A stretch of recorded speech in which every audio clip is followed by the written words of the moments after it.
Hello there. Let's face it, we all love movies. There are movies we love so much that when we find out that they were almost not made, it makes us all the more relieved that they actually did.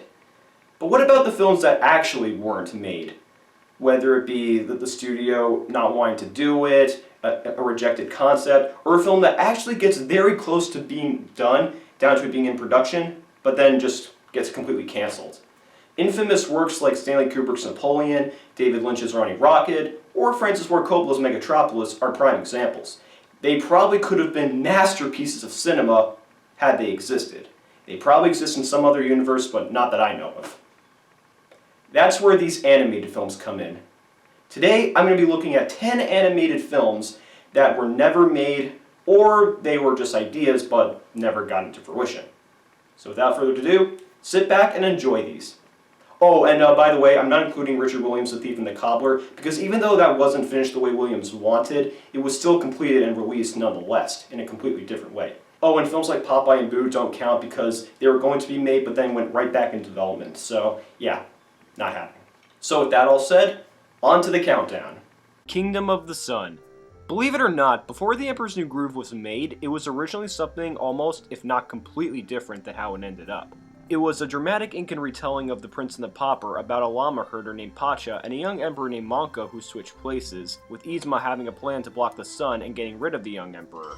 It was directed by Roger Allers, there were a few musical numbers written by Sting, it had a completely different voice cast except for David Spade and Eartha Kitt who voiced their same characters, and Manco wouldn't have talked when turned into a llama. What ended up happening was that the crew behind the film had the right kind of story elements, but couldn't really figure out how to pull it together. Also, once Mark Dindal came along to co-direct, that's when creative differences went all over the place, and the execs at Disney were fearing that this wasn't going in any right direction. As a result, Allers left the project when only half the film was completed, and Dindal and friends changed the film into the cartoony slapstick comedy we know as today. Even as someone who really liked The Emperor's New Groove, I do think the film could have worked had it been given more time to think this film through. And a part of me does wonder how it would have played out if it were finished. There actually happens to be a documentary on the transition from Kingdom to Emperor called The Sweatbox, which you can find on Vimeo. Once you find it, it'll give you a completely different perspective of the movie, just like it did for me. Disney's Chanticleer. We're going all the way back to the late 30s for this one.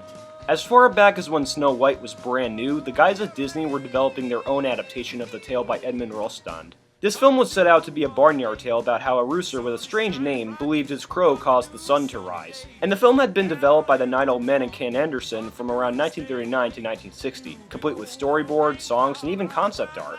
However, the one person uninterested was Bill Peet, who had been working on his own comedic adaptation of The Sword and the Stone. When both of these films were presented to Walt himself, Walt immediately rejected the Chanticleer project, calling it terrible, and rejected it in favor of Sword and the Stone. There was a similar interpretation of the film made by Don Bluth in the late 80s and early 90s called Rockadoodle, though, yeah, it was anything but satisfactory. Although there still exists some concept art by Mark Davis to this day, this remains one of the many Disney animated features that never was. Betty Boop the Movie. Around 1993, plans by MGM and the Zanuck Company to make an animated feature film based off the Max Fleischer Grimm Network character Betty Boop fell through, and pre-production even happened that same year. The film would have been in charge by the director of The Narrow Margin, Dr. Dolittle, and Soylent Green, Richard Fleischer, aka the son of Max Fleischer himself. Alan Ladd Jr. even stated, "While our Betty Boop will remain in the 30s, she'll have a decidedly modern twist." Jazz would be the main music genre for the film, and Bernadette Peters was going to audition for the title role. Unfortunately, even after a few months into production, it was announced that the project would be cancelled. Although there is no clear reason as to why this film never got completed, the most I found was due to copyright issues regarding the Betty Boop name. Such a shame. I think this could have been a fairly decent, if not watchable, feature exploring the cute bubbly character into feature form. Maybe Ralph Bakshi could have even done it.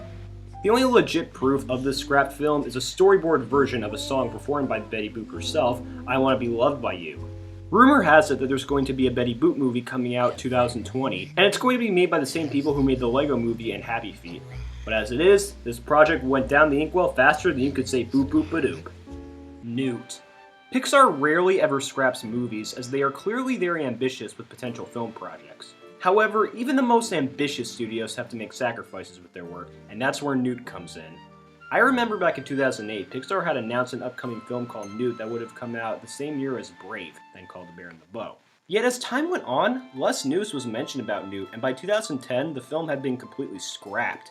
The reasoning behind it was that, according to John Lasseter, the premise was quite similar to another animated film that came out in 2011 called Rio. Though in 2014, president of Pixar Ed Catmull stated the main reason was that the film just wasn't going as smoothly during its pre-production as they thought. And when they gave it to Pete Docter, he didn't like it so much and pitched a different idea that he felt was much better, which ended up becoming Inside Out. Could the film have worked if made? I don't think so. I don't think there was really that much potential in it, especially since it wasn't going well in development, and Rio definitely did a much better job than they could have. Larrikins. The most recent one mentioned, since it doesn't look like we're going to get a DreamWorks film in 2018. Based off an original idea from screenwriter Harry Cripps, development began in 2011 with Tim Minchin, writer of Matilda and Groundhog Day on Broadway, writing the songs and eventually becoming the director along with Chris Miller, who previously directed Shrek the Third and Puss in Boots. The film was meant to be an Australian comedic musical with an Aussie cast like Margot Robbie, Hugh Jackman, Naomi Watts, Rose Byrne, etc. It was all set for a February 16, 2018 release. But then came March 5th of this year, when Minchin announced that the project was cancelled. Minchin himself stated, "A couple of days ago, the animated film to which I've dedicated the last 4 years of my life was shut down by new studio execs." According to Deadline though, the real reason for the cancellation was that creatively it just wasn't working out well. Had it been made, it would have been the first DreamWorks animated film to be distributed by Universal Pictures, whose parent company NBC Universal acquired DreamWorks Animation in 2016. This was the second 2018 DreamWorks animated film to be cancelled, the other being Croods 2. Such a shame, we were so close to getting yet another musical from DreamWorks after The Prince of Egypt, let alone one co-directed and scored by a Broadway musician-comedian. Oh well. Maybe someday it'll be picked up and completed, and while I'm dreaming for that, I'd like to go to Australia! Dang. Crude Awakening. Back in 2005, when Aardman and DreamWorks were still under a film deal, one idea they had was a stop-motion film adaptation of Roald Dahl's The Twits, written by John Cleese and Kirk D'Amico. Their initial idea centered around two cavemen on the run, an inventor and a Luddite, with a few script drafts they had written. Unfortunately, because of creative differences, Aardman and DreamWorks split up and went their separate ways in early 2007, and the rights for the film were acquired by DreamWorks. 2 months later, writer-director of Lilo & Stitch, Chris Sanders, came around to rewrite the script, and despite putting it off to make How to Train Your Dragon with Dean DeBlas, he and Kirk D'Amico reworked the movie into The Croods. Such a shame, as I think a film based off The Twits would have been quite an intriguing and funny film that Aardman really could have made into one of their funniest features. Luckily, Aardman is currently in production of an upcoming animated film set in the Stone Age called Early Man, which will come out next year, so at least it won't be a total loss for them. East of the Sun and West of the Moon. Don Bluth has been well regarded for his efforts in animated cinema, like The Secret of NIMH, An American Tail, The Land Before Time, etc. Yet there was one particular film he had been working on but never came into fruition.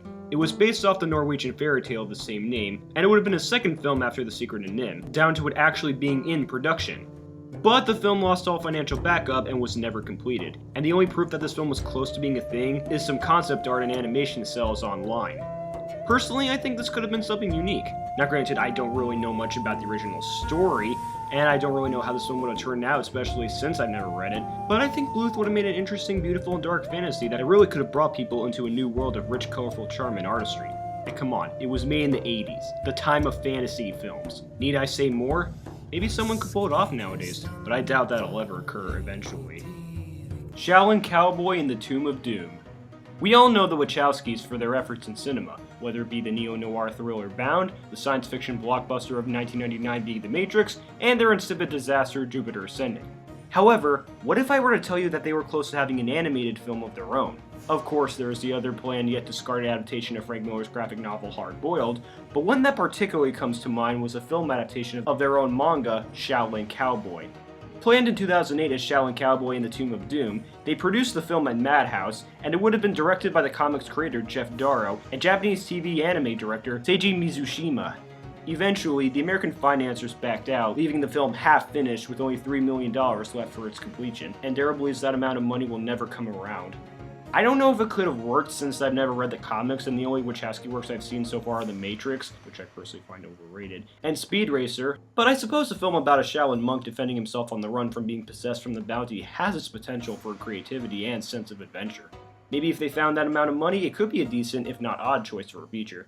But I agree with Jeff that it ain't happening anytime soon. Sorry, anime fans. Me and My Shadow. Back in 2014, I remember that there was going to be a DreamWorks film from the co-director of Kung Fu Panda 3, Alessandro Corleone, and the director of The Emperor's New Groove, Mark Tindall. The film was set out to be a blend of 2D and 3D animation, and it would have been a rather cartoony style that fit the charming comedic tone of the movie. I was so excited for this to come out, and it would have been the perfect contrast of 2D and 3D environments that would have made it one of the best animated comedies of all time. Yet as time went on, so did any more facts about the movie. Around 2015, the project had been completely shelved, and DreamWorks only released one movie that same year, the mediocre sci-fi comedy Home. There have been rumors that this film is still in development and will be released sometime later on, but I seriously doubt it. Plus, around 2019 or 2020, Edgar Wright will be releasing his own DreamWorks animated film called Shadows, and I think I can already tell what that's going to center around. I mean, one of the main reasons that it was scrapped was because DreamWorks was having such a difficult time trying to blend 2D animation with 3D animation. I mean, the Shadow would have been hand-drawn animated. And yet Moana got off unscathed? Well, either way, this now remains one of many DreamWorks' biggest missed opportunities that I've ever seen, and one that I'll definitely have to include on my potential film ideas list if I decide to make it myself. And so, without a doubt, the #1 animated film that was never made is War Eagles. Ray Harryhausen may be one of the best regarded animation pioneers of all time, conquering the mix of stop motion with live action extraordinarily with the likes of Jason and the Argonauts, the old Sinbad movies, Clash of the Titans, etc. Despite that, there were a few projects he wanted to make, but either never got around to them, or just lost funding, with the biggest example being War Eagles. The film would have been made in the 1930s when it was originally going to be made by Marion C. Cooper, the director/producer behind King Kong. The story was similar to Dances with Wolves, The Last Samurai, and Avatar, with a concept about a publicly humiliated Army Air Corps test pilot, court-martialed and discharged from the service for an unauthorized flight that ultimately endangered the life of President Roosevelt, takes the only job he can get, flying an experimental airplane around the world from pole to pole. When his plane is unexpectedly attacked and crashes on an uncharted island above the Arctic Circle, the pilot discovers a strange land inhabited by dinosaurs and a lost tribe of Norsemen who ride giant eagles. In a surprising turn of events, he learns that Nazis are about to launch an attack of New York with an air fleet of zeppelins and a powerful new electromagnetic weapon, convincing his newfound allies to help him. Thus, the pilot leads an army of eagle-riding Vikings against the Nazis in the skies above New York. Sadly, Cooper and his SFX partner, Willis O'Brien, fell victim to studio politics prior to World War II and the rise of Nazism, with only Warner Brothers willing to stand against the Second World War for a potentially profitable marketplace. Cooper and Willis got quite far in pre-production, some stop-motion animation was even shot, with many scripts and storyboards having been made, but then Cooper left to join the war. Even Harryhausen was so devastated over the fact that this whole project just deteriorated, with many potential drawings for a film that never came to be.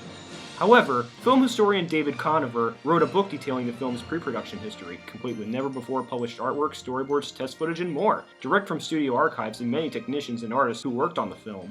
The book even contains a never-published final draft of the script, so who knows, maybe someday the film will actually be greenlit. In some other dimension. Rest in peace, Harryhausen. Rest in peace. And those were just some of the many animated films that were never made. As you can see, there are plenty of missed opportunities in the world of animation. But hey, that's just how the world works sometimes. Though keep this in mind, just because those are missed opportunities doesn't mean there's always going to be a missed opportunity. There's always another animated film worth anticipating. And always remember, look on the bright side for another big anticipated project yet to come. See you guys later.